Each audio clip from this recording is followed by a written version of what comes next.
Story. And then we've got radio. Fab. We've got Virgin. Love radio. Yeah. I believe. Radio is like my savior. Yeah.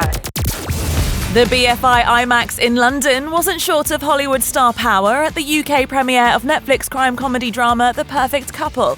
Nicole Kidman and Liev Schreiber star as the seemingly flawless married couple whose son is about to marry Amelia Sachs, played by Eve Hewson. On the weekend of their wedding on the sun-drenched island of Nantucket, things take a turn when a body washes up on the pristine shoreline. Nicole plays steely matriarch Brier, and she told Virgin Radio why audiences are always drawn into murder mysteries set in idyllic locations. I think it kind of it sucks you in.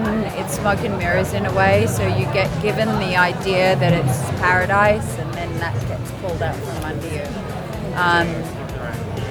And I think when you start, there is an unease to the thing. There's a disturbance. There's this underlying disturbance from the minute you start watching. So you're waiting.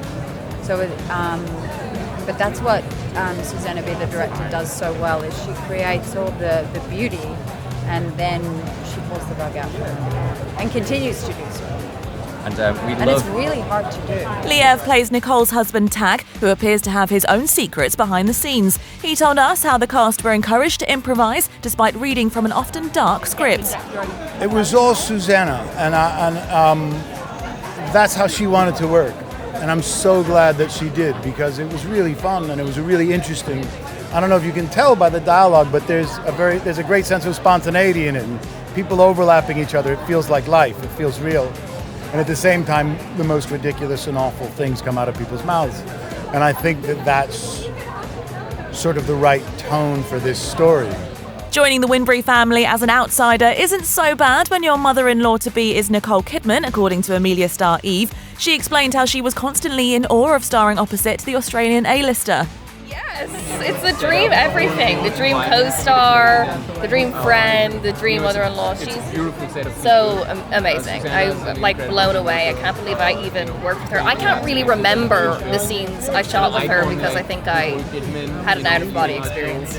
I heard a lot about her work ethic, so I wasn't surprised, but it was so incredible to watch someone be so invested in their work and just consistently mine and try new things and keep things interesting, and just her investment in her work every day is unbelievable and very inspiring. Back to the improv, and Midsummer star Jack Rayner confessed he jumped at the chance to play obnoxious Winbury sibling Thomas and relished the chance to improv on the Netflix drama. The best thing, to be able to go in and just play it like you're feeling it in the moment. Not easy to do when you're working with an ensemble, and sometimes you're going to step on somebody's toes in the middle of a scene.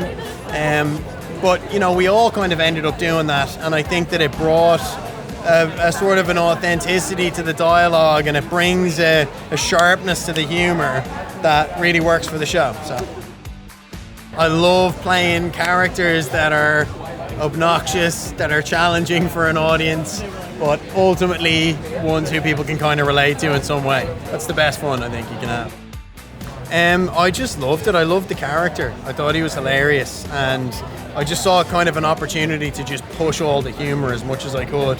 And Susanne, our director, was very happy for me to do that, which was, I mean, a total gift, you know.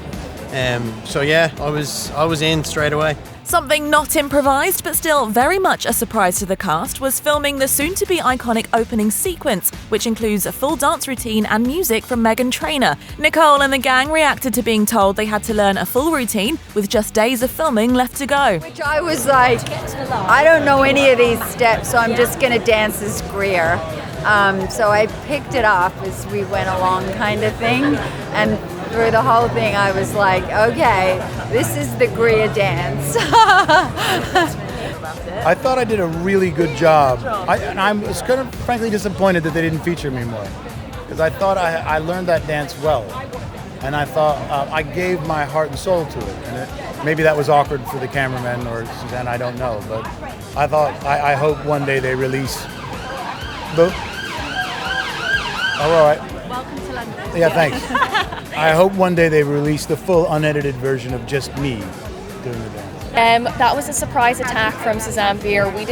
That wasn't in the script, and that was never a part of our plan, but it was the end of our reshoots, and it was before Christmas, and we got an email saying you have to learn this dance, and then everybody had an absolute freak out about it, and I was thrilled.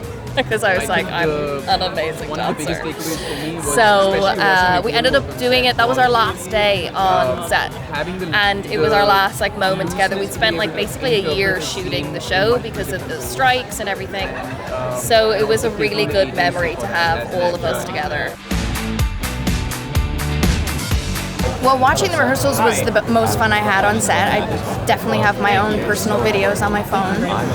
I think that was this brilliant concoction where Susanne Brier is known for her thrillers, and she's this Danish director who we think of as doing simmering intrigue and seductive shows. But we don't necessarily associate her with a rollicking good time. So I think we needed to cue the audience that it was okay to laugh and have fun, that this was a roller coaster that you need to strap into, but it's going to be a fun ride. You can eat your popcorn and drink your wine. So that was the idea, was that the credits right away would cue the audience that this is supposed to be fun. And I think they do that. It's like a huge big space of excitement between the two of them, and they just it was just energetic and I want to say kind of uncompromising, really uncompromising, both of them, and that made it super exciting. The entire cast were brilliant at improvising, and as long as you don't let that main story down, you just get so many free gifts. I have to say, Susanne Brier, this is what she does. If you saw The Undoing, if you saw The Night Manager, this is what she does. And so when she said, I'm going to do this, I was like, right, let's go. Because when you put her at the helm of something like this, she can take you on these twists and turns and these rides. And there's something about, she's slightly wicked as well. So she's always pushing you. Which is great, and she has, even though she's Danish, she has this sense of humor that you get. I think it's a European sense of humor that she imbues into the series, so it's kind of this, it's an unusual mix, but it works, hopefully. And she creates want-to-see TV, hopefully. For more red carpet news and entertainment stories, head on over to virginradio.co.uk.